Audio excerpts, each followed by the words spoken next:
कई लोग कहते हैं कि कथा में मंदिर तो गरीब लोग जाते हैं, कई लोग कह देते हैं, कहने वाले ताना देने वाले अपशब्द कहने वाले कह देते हैं गरीब लोग जाते हैं। तो फिर वो विचार करिएगा, अंबानी परिवार भी तो भगवान के मंदिर में जाकर हर तीर्थ में जाकर खड़ा होता है, बिरला परिवार भी हर तीर्थ में खड़ा होता है, बड़े बड़े उद्योगपति भी भगवान की अविरल भक्ति में जाकर खड़े होते हैं।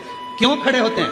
क्योंकि उनको मालूम है जो सुख धन में नहीं है, जो सुख गाड़ी में नहीं है, जो सुख बंगले में नहीं है, वो सुख परमात्मा की कथा में और भगवान के मंदिर में है, परमात्मा की शरणागति में। वो सुख कहीं नहीं मिल सकता। एसी के रूम में तो हमेशा ही रहते हो, अच्छी अच्छी गाड़ियों में तो हमेशा ही घूमते हो, मुंबई के ट्रैफिक में तो हमेशा ही फंसते हो। मुंबई के ट्रैफिक में फंसोगे उसका कोई फल नहीं मिलना है, पर शिव महापुराण के ट्रैफिक में फंस गए तो उसमें भी तुम्हारा कल्याण निश्चित है।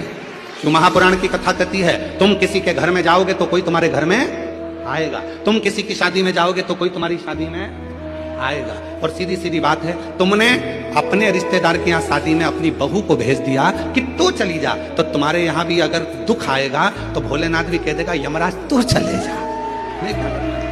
ये तो रिश्तेदारी वाली बात है। आपका संबंध कैसा है, आपका रिश्ता कैसा है, आपके नाते कैसे हैं, आपका संबंध किस भाव का है, ये आपके ऊपर निर्भर करता है।